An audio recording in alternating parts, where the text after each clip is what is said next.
For those who are listening, I am Star Panda. I do a podcast that focuses on like leftist creators and various other issues. My focus is trying to bring a lot of leftist people together and like seeing each other's different perspectives on certain issues. I'm pretty happy to finally be able to have a discussion with Shark 300, and I appreciate you letting me be here.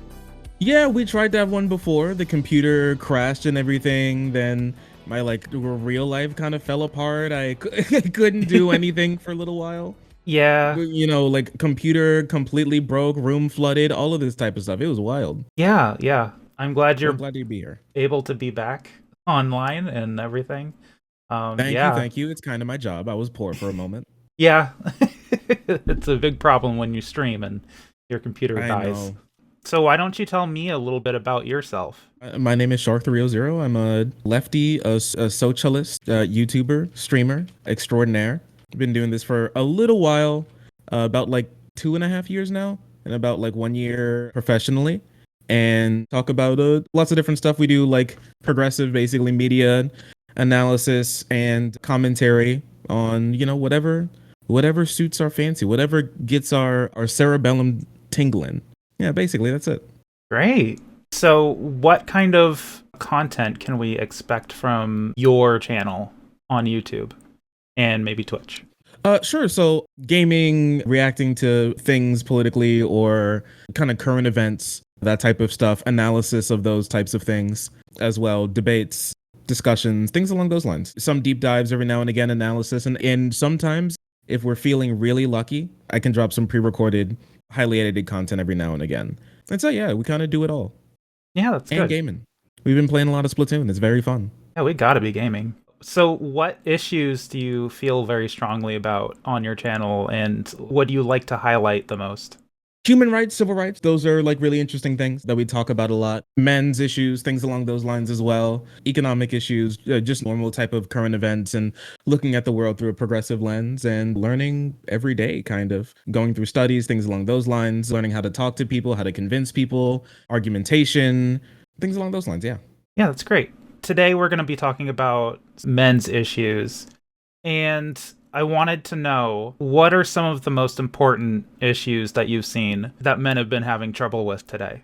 I think one of the biggest things, if I'm going to be honest, is our place in society. Men's place in society is a big thing. I feel like we don't teach men how to live in the world that we are making, right? When it comes to, women's empowerment and them being in the workplace and everything, and our roles kind of changing. I really feel like men at this moment in time and how we've been raising boys is not super congruent with the sort of society that we have and have been working on and been working with recently. That's been leaving a lot of guys behind in a way that is starting to catch up with us in really bad ways. So things like men's employment rates, interactions in societies, and this isn't even in America. There are a lot of countries that do this. A lot of highly developed first world nations, they see a lot of this type of stuff as well. South Korea is a big one. They have an incel president. I'm not sure if you know this. So yeah, it's a really big one. Suicide, that's another big one. And interacting with other people and how masculinity has changed in the eyes of even men and women as well. It's just been really difficult, and that's led to a lot of things like manosphere and pickup artists and all these types of things, and a bunch of people coming into these spaces, and alt-writers as well coming into these spaces and basically using this large pot of disaffected and sad and kind of aimless guys for their own personal gain, which is something we've seen a lot, but it's kind of taken up a new form, especially in things like Andrew Tate, the Red Pill, MGTOW, all this type of stuff. Mm-hmm. So about Andrew Tate and places like Fresh and Fit and all those things, what are the main problem that we're having combating their messaging about basically anything online that we're trying to do for men? I guess, what are we lacking that they might have? One big thing could be talking about their type of issues, especially in a way that's not super degrading or convincing, and actually talks to their needs in a way that they could understand, mm-hmm. right? And the sort of experience there is a big one. In the lefty space, I'm not sure if you've seen this, we got a lot of queer people and women, mm-hmm. right? Which there's nothing wrong with queer people and women. I some are my friends even. But the problem is a lot of those types of people don't have the type of experience that a lot of straight, specifically masculine or wannabe masculine boys and guys have in like a heteronormative type of situation or like life they would want or like want to live. We just don't have the type of experience to be able to talk about that. And even like the straight kind of het guys that we do have, a lot of them don't have the type of experience that a lot of these guys go through to be able to sympathize on that level to talk to them. If I'm looking for like a trans person to talk about like trans issues and struggles that they go through, honestly, I got my pick. There's a lot of them and they're everywhere. Women, same thing. Any flavor of LGBT, they're there and you can definitely find them. I feel like for men in this regard, there are very few, leading to just kind of misconceptions and also lack of knowledge about these types of things. And also we just kind of like making fun of like sad guys. It's just something that we just enjoy doing here on the left more than I think a lot of people like to admit. Not necessarily like guys who are doing something wrong, just like if you simply express that you're just like kind of disaffected and like you have problems, especially when it comes to like dating and interactions with women, like the first thing is just like you must be a loser, kind of end of story. And if you weren't a loser, then you wouldn't be having that much of a problem because it's so easy to just kind of chill out. And also you're a man. So like you don't have that many problems or if any problems at all. And if you do, it's other men's fault. So fuck you, loser, go fix it yourself. I don't care about helping you at all. What are you going to do? And then these guys, right? And a lot of these guys, I don't think they're like bad people. They're just looking for help. And so the one big problem is since we don't have too many like kind of left-wing guys like doing or left-wing people just generally doing this type of stuff, what are you gonna do? You may not like agree with everything like Hamza or Tade or Kevin Samuels, rest in peace, or like Fresh and Fit, Coconuts in Barbados. Any of these other guys may like be saying, you may not like agree with them, but damn, at least they're giving like something to a lot of these guys. So they may not want to go down that path, but like they can be kind of stuck there. I mean, where else are you going to go? What else are you going to do? Right? I have a random question for you. What do you think are acceptable ways of presenting your, masculineness or manhood? You know what I mean? Acceptable ways of presenting it? Yes. A lot of masculinity is based off of interactions with specifically women.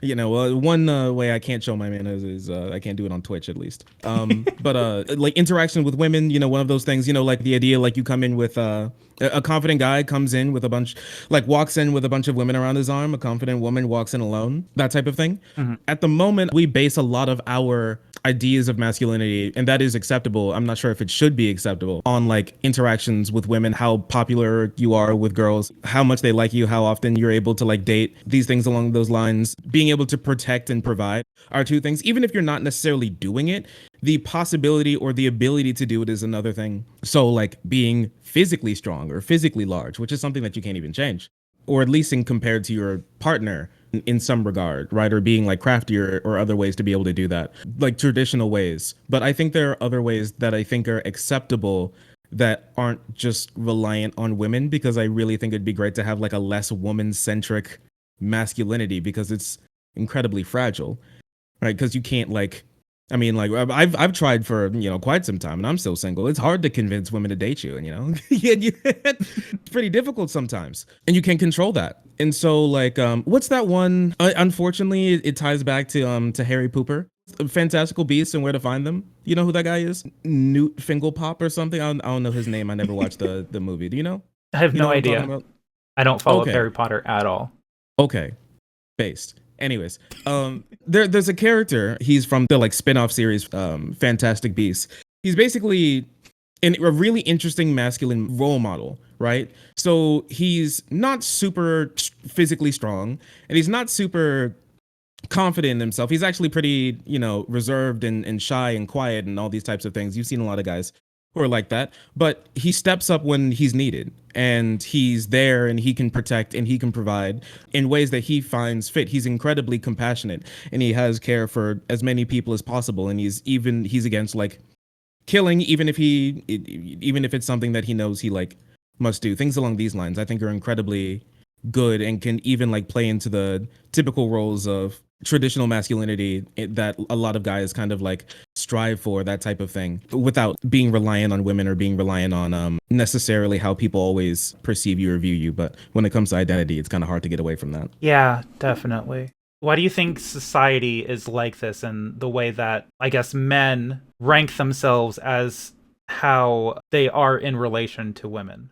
This is like really, really old primal idea of like being able to pass down your seed and everything. I think like religion plays a lot into this, and traditional values play into that a lot, to push them in a like really heteronormative direction, to build families in that way, to build like relationships, specifically ones in which you can reproduce, a lot of those things. And so because of that, it was pushed on a lot of guys and is made by like more powerful, wealthy guys, that your worth as a man specifically is to what you can give, how much you have, and how well you can keep it safe from others trying to take it. A lot of things can be loosely tied back to those like kind of basic ideas, but we kind of blew it up into more societal roles that we want people to abide by. I mean, you see the same thing with women when it comes to getting a relationship, getting married, like having kids, things along those lines are seen as like peak woman. And there's nothing wrong with any of that if you like want to, but the problem is like forcing people to go there, or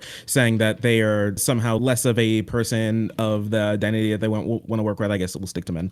Less of a man for not abiding by those certain things, and you get shamed for it. Even the guys who don't feel that way and feel like disaffected can make themselves feel better by calling out and like putting down guys who don't appeal to those standards, even if they don't themselves, to reinforce that. And once again, I mean, and a lot of it as well is just like general misogyny. That's a lot of pull that a lot of these like communities have, is just general misogyny. It makes you feel better that you're better than somebody else, and you're like more capable than somebody else, and you can like take care of them or something, you can control them, like things along those lines, sort of like base reasons for why a lot of guys are like drawn to it. Not to say that they are misogynist, but I mean, like, everybody likes to feel better. And if you subscribe to an entire system, if you like feel bad and you subscribe to an entire system based off of making you like the head, the lead, you know, the top gun, you know, all of that type of stuff, I mean, it's pretty alluring. I can't say that it's not. I will say that I have noticed. And the maintenance of that system is obviously benefits the guys who are already there. Yeah, definitely. And the guys who want to be there, you know, the sort of like temporarily embarrassed millionaire syndrome that a lot of people have. Yeah. Like a particular example, Elon Musk. Yeah. Like Elon Musk fanboys. Yeah. I have noticed that in our society today, we have basically mostly gotten away from the idea that women have to have kids and be a mother and be a wife to somebody. And I think it's gotten way more acceptable for a woman to just be an individual rather than part of a family unit. I haven't really seen that with men as much. Do you think there are ways that we can get away from that? Or do you think it's like just a thing that society has to come to terms with? I think it's mostly been all right for women, because a lot of them find it easier to find other communities and other ways to kind of fill that like idea. But I think it like calls back to the way in which masculinity and femininity have changed and moved throughout time, that is like tripping a lot of guys up these days. Because like we've remade femininity, right? Like you can be any flavor of like feminine and be like seen as just normie woman, right? You could always wear like baggy clothes, and you could always wear literally just men's clothes all day, every day. And that's not really curious for a lot of people. Now, obviously, there's communities and groups of people, conservatives and everything, who like hate that, but you know, they're not every human being. Like you can just do that all the time. And there's a lot of like women who do just wear like men's clothes all the time, and that's just like their style and everything. They could like look like reasonably masculine, and that's just like, there's like a word for it, is like stoned something, whatever. Women could do everything. They could like not wear makeup. They go to the gym and they can get buff, and as long as they have like tits and like birthing hips or whatever, they're honestly, there's no difference between necessarily her and like sort of like small, petite, sort of like a ballerina type of girl, right? But for a lot of guys, like masculinity is just incredibly rigid and honestly pretty fragile, in the sense of it can just break down at any time, and with the smallest things and like reasons that can make guys feel like uneasy. I don't think like a lot of women would feel uncomfortable in their femininity if you put them in like a man's flannel. But I think like a lot of guys, and they call those lesbians. And you had them go out like that. But a lot of guys would be like really upset, and they would rather just die than like go outside in like a blouse or something.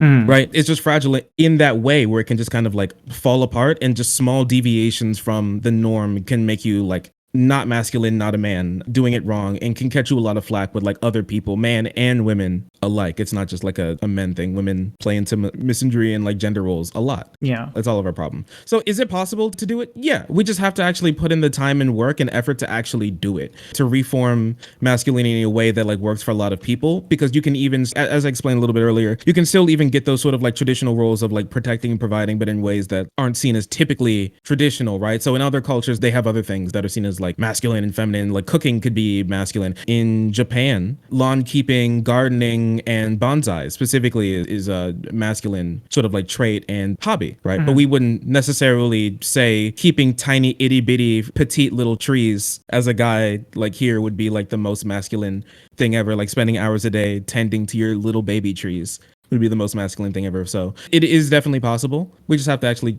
try and work to get there. And it'll take like men and women, because I know there are a lot of men who are working and have been working and are still working to make it so women can feel beautiful and feminine and who they are without having to wear sundresses and mini skirts all day, every day. And I think we should be able to do the same for guys. Yeah. Before we get to possible specific solutions, I do have one more question before that. What do you think is the left's biggest issue with men's issues? And you might have answered this before with like a general statement, but like, do you have any specifics that we can talk about? And why do you think that is? What specifics do like the left has when it comes to men's issues? Not caring and not understanding are like two like big ones. Like the ignorance of it and like just simply not caring about it are big ones. I know me specifically, like I've had a lot of these issues with like relationships, with like what it means to be a guy growing up, what it means to be a man, all of this type of stuff. And I expressed that a little bit with like a little bit of vulnerability on the Bird app. And I had like a lot of love, but I got a lot of hate. I was like branded as a woman hater for saying that not every guy who has problems with women wants to like is like a supreme gentleman incel who's waiting to buy a gun from Walmart and go on a shooting spree. It was like crazy bullying to the point I would genuinely tell a lot of like guys, you probably shouldn't look at it because it would like be deleterious to their mental health.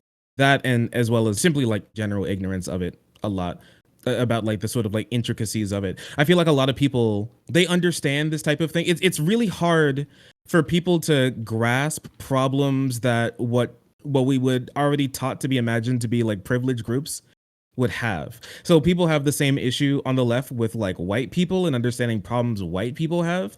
Same with like not being able to understand problems like men have in society. Representation is like a big problem with like women, right? You've heard that a lot, right? You know, representation's a problem with men as well, but in some areas.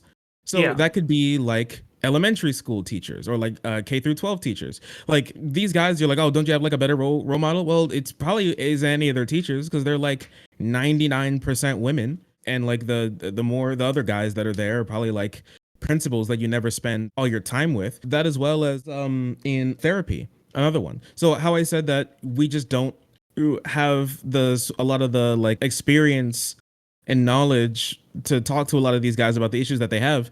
I went to therapy not too long ago. I had to put on like a waiting list to get like a guy to talk to about like my guy issues. And I don't think that you would have to do that as a woman, like at all. And just a lot of women just simply do not get what a lot of guys go through because they just don't have the lived experience. It's not because they're like stupid or something.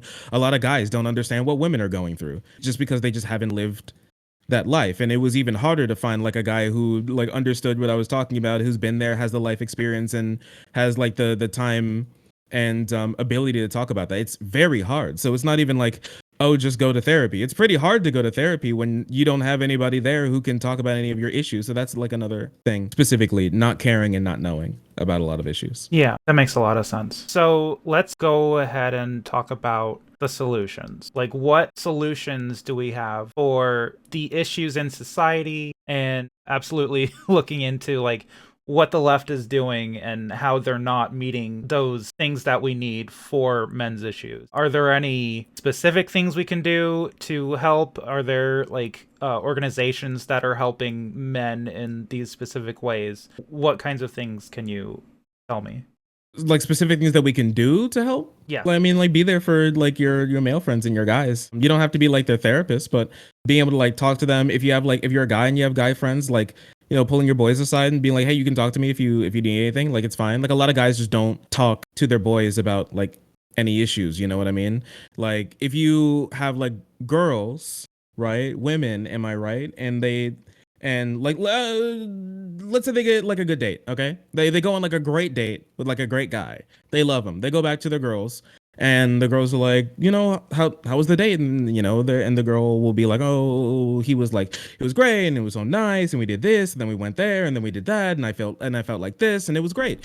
And I want to talk to him again, all this type of stuff. And then guys will come back and they'll talk to their boys, and they'll be like, yo, how'd the date go? And he'll be like, it's good. Like, it's fine. She was nice. Like, things along those lines. We just are not, and it can be because they just don't know how to express themselves, or they just don't feel comfortable like getting that deep emotionally with their guy friends, because a lot of guys just have issues coming to terms with like the emotions that they're feeling. It's like a big problem that leads them to not express themselves and not even be able to get over problems in their lives, right? So like after like a bad breakup, right? Women typically, what they do, what the research has shown, is women typically like sink into their friend groups, and they'll get affirmation, love, shoulders to cry on, lean on, things along these lines, so they can properly digest those emotions and move on and come back from that healthily. And guys just don't typically do that. While women typically get to like talking, guys kind of get busy like doing things. What the research has shown is what guys typically do is they go and they pick up a new hobby, or they do something different, or they pick up like weightlifting, or they like get a new pet or something, or they just get active. They start doing things, not because they want to move on, but because they want to forget. Which is an issue, because that leads to them not actually digesting and processing those emotions. And so it just kind of sits and festers and bottles as they bottle it and then push it down until like something bad happens. It breaks. Lots of bad things can happen from that. So just being more open to your friends and like even asking your friends as a guy to talk sometime, like pulling them aside. Hey, whenever you're like free, could I talk to you about this, that, or the third? Like, I haven't been feeling too well. I really want to talk to you. Like someone that you actually trust. And the big problem is like a lot of like right wingers scare guys into like not doing that, because it's either if you cry in front of your woman, she will leave you because you will be a beta bitch to her, or your guys like don't care and they'll like smell weakness and then they'll like rip your throat out because alphas with alphas, only one alpha can be on top, or some dumb shit like that. Which sucks because it only makes guys worse. That's like a big issue. Structurally, like encouraging more guys to get into more fields, typically, unfortunately, deemed like for women. You probably seen the idea of like male nurses getting clowned on for being nurses. Nurse is a woman's job, even though being a nurse, you like do 80-90% of the work of like healthcare. And it takes you have to actually be a pretty skilled, important, caring, responsible person to do something like that. But it's like seen as like a woman's role because it's like a lesser role or something. Things along those lines would be great. They'd be absolutely fantastic for like helping guys, teaching roles as well, like just what we do for like minorities. But men aren't a minority and not necessarily like marginalized, like generally or structurally necessarily, but they can be in certain instances. You can't really be intersectional without understanding how these intersections work. Man doesn't just mean you're immune from all issues. Yeah, definitely. Are there any like organizations that are helping men in that way? One I know that I always recommend is I'm not sure they're necessarily like an organization or like a men's organization. Yeah. Healthline. Healthline has a lot of great research. I really like them. Healthline does like great work on like men's issues and talking about them. They have so many articles. They've made like whole documents and everything related to like men and psychology and like working through issues and things along those lines and socializing, all this type of stuff. It's great. Honestly, fantastic. Every time I have to do like a big sort of like men's thing, I can always go to Healthline. They always have such great, amazing research and qualified, knowledgeable, and experienced authors writing about those issues in a compassionate, masculine way. And I think it's incredibly great. Men's Liberation on Reddit is absolutely fantastic. They do a great job in counteracting a lot of these like insane right-wing talking points and manosphere talking points about these things. Those are the ones I know off the top of my head. Oh, okay. Yeah, I didn't expect Men's Liberation is definitely great. Yeah, I never heard of Men's Liberation. I'll have to link that in the description. Honestly. Yeah. r/men's lib. That's what it is. Sounds like it's for liberals, but it's much different type of lib. Is there anything else that you want to talk about with men's issues, or what's your experience with like men's issues in like how they've grown? Because it's been It's been a hot button topic, especially since Top G has burst onto the scene. Well, I don't have a ton of recent experience being a man. Um, Oh, I just mean like in like about like the issue and everything. with the issue, that's a good question because it's a lot of secondhand kind of, I guess, experience with men's issues. I do see a lot of men wavering on like which way to go with their maleness, I guess. Which way, Western man? Yes, exactly. I guess I like that we're having this discussion in general, not just on Twitch here, that we're able to talk about like what men's roles should be. And I think that is always the first step to making an actual change. And I'm pretty sure that has happened like in the past for women. I believe around like the second wave feminist movement. And we're finally getting to that point where we are making those changes in society. And I think men just need to like catch up a little bit on that front. And I think we're going to get there, honestly, because I guess a lot of the men in my life haven't really been typical men. The people that I am around and I surround myself with are generally like, I guess, more like open to ideas and open to different kinds of gender roles that you wouldn't normally see in, I guess, a right-wing circle or like a typical, I guess, masculine type of way. And I don't know, it's interesting to see where things might be going and like, yeah. Yeah, I think it's interesting. It seems to resonate with people that like queer people aren't, or like trans people aren't like, don't have a monopoly on like gender stress specifically. Like recently there's been a lot of research on this. I think it's called gender discrepancy disorder generally, and for men like needing to masculinely present. I think it's called masculine discrepancy stress, like the stress that you feel for not like presenting as the type of masculine figure like man that you want to be or you like or that you think would be befitting of you. And unfortunately I see a lot of people whose like response to that has kind of just been like, well, just stop caring about being a man so much, Lamau.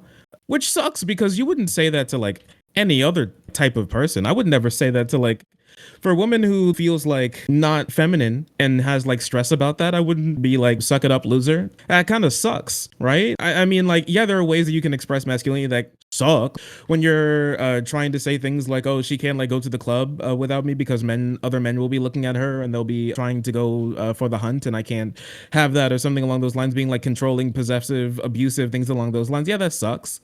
And it's bad, but like really just like give up on being the type of man that you think you want to be. I wouldn't say that to like a trans man. If like a trans man wanted to be like really big and really buff and have like a big beard and like large pecs and large biceps and everything, and that's exactly what he wanted, would I be like, fuck you, loser, get over it, look like Timothy Chalamet and be happy? No. I don't think so. And I don't think you should say that to people. I don't think there's anything wrong with wanting to be like that at all. It just depends on like how you interact with other people that the issues start to arise. That's like another issue that I don't know, it's unfortunate that these kind of things happen, is that we're like, oh guys, like open up, open up, open up. Like you hear women all the time talking about how their guys are like emotionally unintelligent. They don't like notice things and they're not like really in tune with their emotions. And then like when a guy is like in tune with his emotions, he's a bitch beta woman, a woman brain loser beta guy who can't get bitches. No bitches.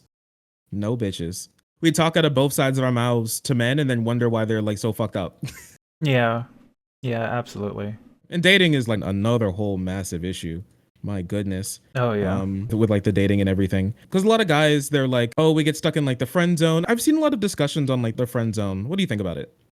The friend zone? Yeah. Overall, I think it's a myth because like anyone can have feelings for anyone, but also like there's a part of someone who like it's not even about seeing someone as a relationship aspect.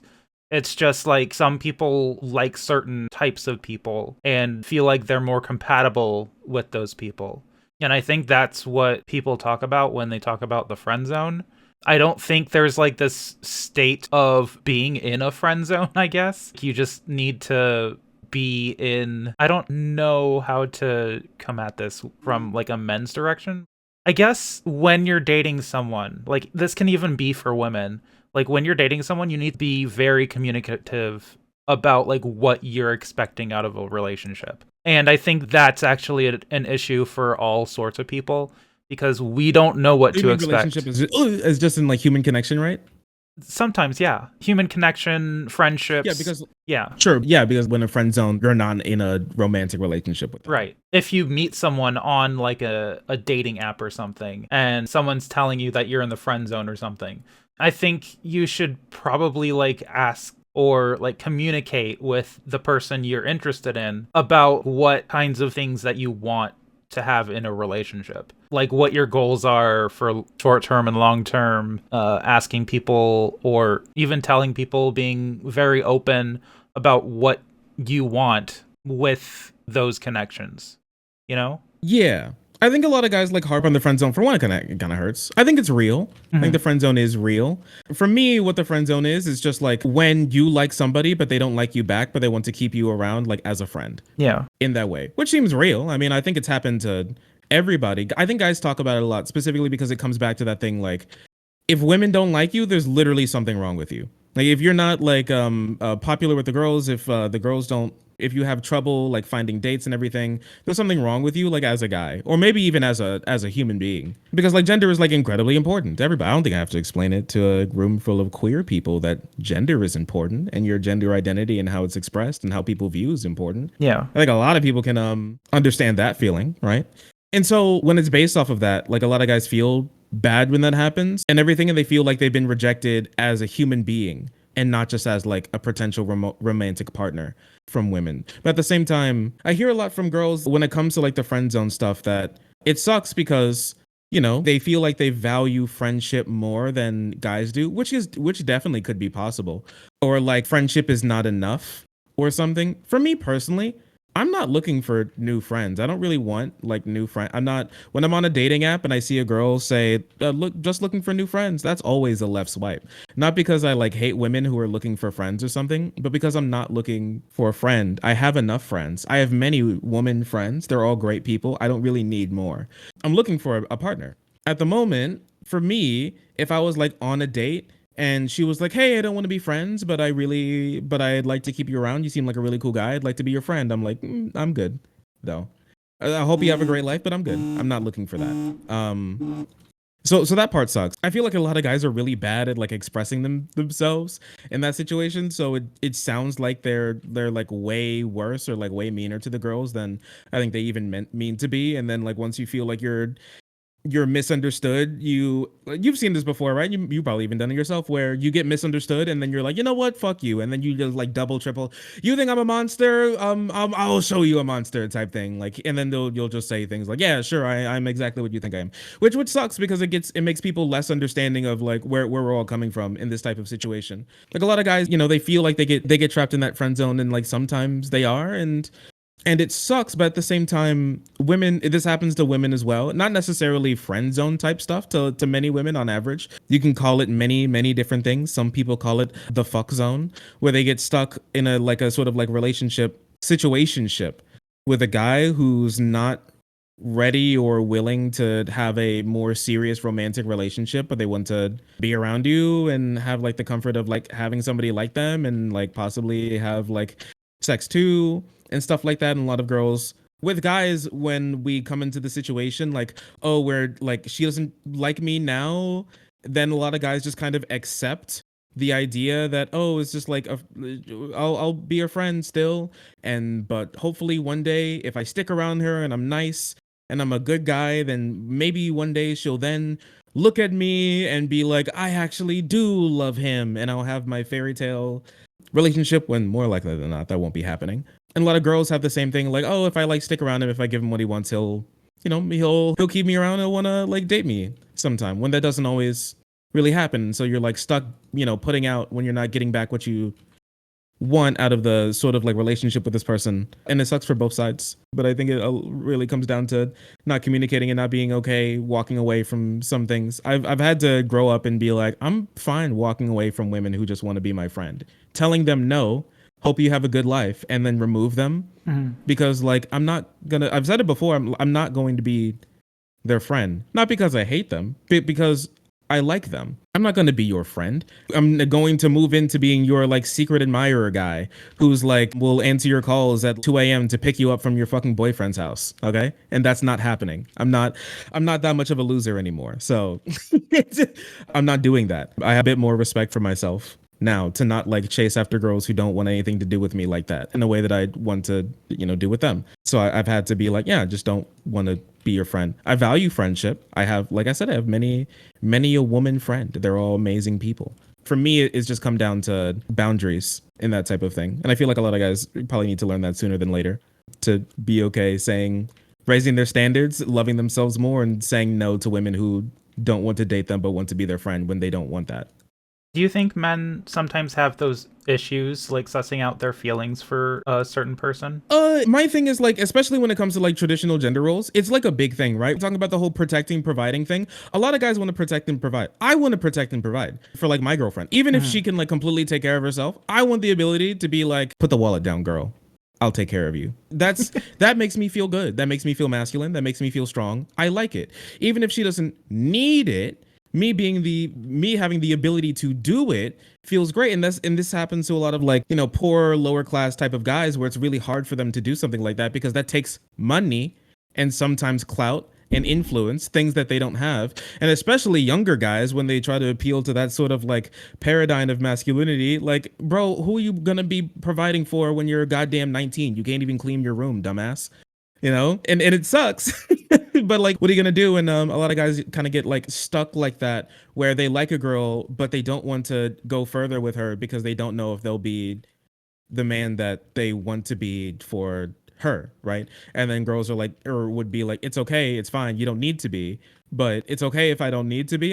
Sometimes I know I don't need to be, but I want to be, and not being able to be sucks a lot. Have you ever read Raisin in the Sun? I haven't. You haven't? I talk about this in these issues, but like there's a scene where it talks about like a black family back in like the 19 goddamn racist times or something, right? Where the guy works as like a chauffeur for like richer, more powerful white men. And he has like a wife and children and everything, but he can't provide for them because people are racist and he doesn't get paid that much. And so he has to like live in his mom's house with his family. And like a big story arc for him is how like much it sucks and how much he feels like a useless non-man to not be able to do like the basic thing that like guys are expected to do in society, which is just provide for your family. Because even like at this moment in time, I think women at this moment in time are more likely than men to say that it is a man's job to provide, even at this moment in time. I think some studies have shown that. I know for a fact when it comes to even like the protecting thing, like heterosexual women absolutely love the idea of feeling protected by their man, and that like translates into a big height thing. Several studies have showed like between like 70 and 90% of women say they will not date a guy who's shorter than them. Period. It's just a non-starter. But a lot less men report the same thing. Now, it's possible that they could simply just be lying, which is true. People lie about things and like about themselves in relationships all the time. But yeah, that whole thing of when I'm out and when I'm with him, I want to feel protected, which means I want him to be bigger than me. We get into a fight or something, I want him to be larger than me so he can protect me, and that's what I want. And a lot of girls like that. Is that necessarily wrong? I mean, I don't know. Women tend to be kind of small. Have you seen them? They're so tiny. They can be very tiny, very small people. It's incredible how their little legs go. It's so funny. But yeah, it's something that really does happen, that gets a lot of guys like to feel bad. And then we love shitting on like short guys. We love shitting on short guys, right? And like making fun of them and their masculinity and everything for not being able to protect women because you're so small and a loser. Basically woman pilled by you being so short. And you have two paths to go as like a short guy, dwarf or Vegeta. Which way, Western short man? Do you think that masculinity can ever be uncoupled with the idea of protecting and providing? Maybe. I think what's more likely, instead of it just being completely decoupled, it's thought of in different ways. Mm-hmm. So being able to protect and provide for other things, right? Because even women protect and provide. Right. Hell have no fury like a scorned mom, or things like that. You come after a woman, a baby, she'll kill you, and you probably deserve it. What you protect and what you provide, I think, is more likely to change than just protecting and providing, and what that means to you and what that means to society and how you show it, right? Like being able to grow plants well, being able to take care of animals, being able to show compassion and take care of like other people who are below you, being in like a leadership role and being in a role where you can lead, but you choose to follow sometimes, because that's what a good leader can do. A good leader doesn't always lead. A good leader knows when to follow as well, right? And so I think those are like the big things that are far more likely to change than simply just removing the idea of protecting and removing the idea of providing, period. Because at the core of masculinity in like a lot of places, that's kind of what it comes down to, and it expresses itself in different ways, basically, depending on like the society that you're talking about, right? Because even like lions, right? Where I hate talking about animals in this context, but tiny bit analogous when it comes, like male lions, they don't do shit for like the normal lion family. They just kind of walk around and piss on shit all day, like 30 miles away from the actual clan. Well, the male lions protect the children, and the female lions go out and actually hunt. Well, the male lions, they protect like the territory, right? Right. The sort of thing that they're not actually doing like day-to-day protection. If like a pack of hyenas come in, the male lion's like chewing on his balls like 60 miles away. It's the female lions who are going to have to do shit, right? But the lion is still seen as a masculine figure, even though his relationship to the family itself. No, actually wrong. Fuck you. How about that?